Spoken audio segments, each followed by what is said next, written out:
what is this critical angle? Critical angle, does it mean that it has been hospitalized in the critical unit? No. Critical angle is a specialized angle. So let us investigate a situation where light ray actually travels from medium 2 to medium 1. I want to emphasize the point, which is this is MOD and this is LOD. More optically dense material, less optically dense material. I'll give you an example like glass or air, or it could be water also. But what happened is I use light ray. My light ray travel like this. So actually there, technically speaking, there is actually partial reflection as well as partial refraction here.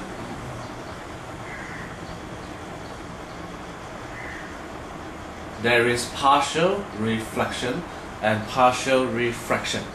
Okay, so if I draw the normal line carefully, then you see that this is I, this is R. Okay, my drawing again not really nice. Always refer back to your reference book. So partial refraction and partial refraction. So because of this, we want to increase the I. We increase the value. So we increase this to a point where the light ray just goes up like this, and you have a light ray going along this line. Okay, I use a highlighter so that you see the effects. So this light ray is going like this and is actually moving this direction. So what we can say is you can say the R is here, the angle of refraction, so it's happened to be 90 degrees as well. So R is 90. The light doesn't come up, no ray out of surface.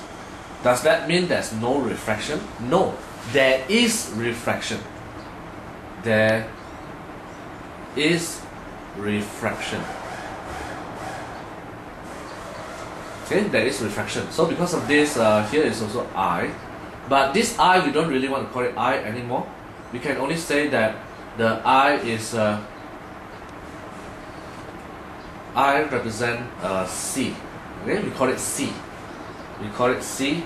So this ray go up and then it refracted along the horizontal surface. So this C is what we call the critical angle.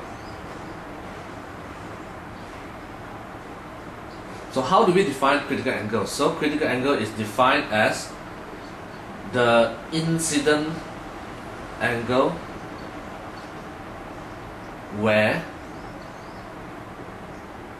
the refracted ray has a refracted angle of 90 degrees. Okay? Or you can say the refracted ray is moving along the surface. But saying refracted ray has a refracted angle of 90 degrees would be more appropriate. Or you can write both. Okay? Always check your reference book. So because of this, this goes up, this one goes here. So this is critical angle. So there's no reflection, basically. There's no reflection. See? FL. There's no reflection here, basically. So the next thing is, what if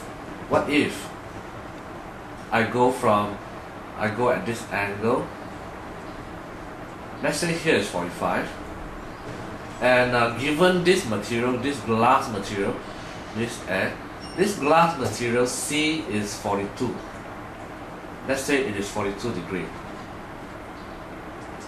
C equals to 42 degrees. So this 42 degrees, the light ray will travel like this and it actually bounces back inward. So there's this thing called total internal reflection. You see, there's no more refraction. The keyword is no more refraction. no more refraction. So this part is becoming more and more like a mirror-like image. Mirror-like image. So this total internal reflection, examples in our daily life is, have you ever went into swimming pool and then you go down the water, you look up at a certain angle, it looks more like a mirror image. You can't look out and see the sky. Okay, you can't see the sky. So before I give you one funny example, basically this one is incident ray like this, and the reflected ray is also like this, 45 degree. So moving up and down will be able to give you a total internal reflection, and the whole surface looks like a mirror image as your eyes gaze upon this point. Okay, if you look upon that point, it looks like mirror. And 45, this one is actually greater than C. So that brings us to two conditions. We need two conditions for total internal reflections to occur. Two conditions for TIR to occur. And these two conditions is what we call, number one, the I must be greater than critical angle. It cannot be the same. Okay, I equals to C cannot be accepted, because this one can only give you this and that, this and that. So it must be this one. Okay. The second rule is you must go from more optically dense material to less optically dense material. It must be from glass to air, or water to air. So, and many other examples. If you know their values right, then you'll be able to do total internal reflection. So, I'll give you one example that could relate this better, which is you have a stone here, a big stone. So there's a shark here. Okay, the shark here. I don't know how to draw, but forgive me while writing. So there's a big stone here, and you are diving here.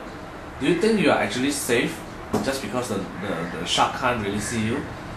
No, the shark can really see you at certain angle, more than critical angle.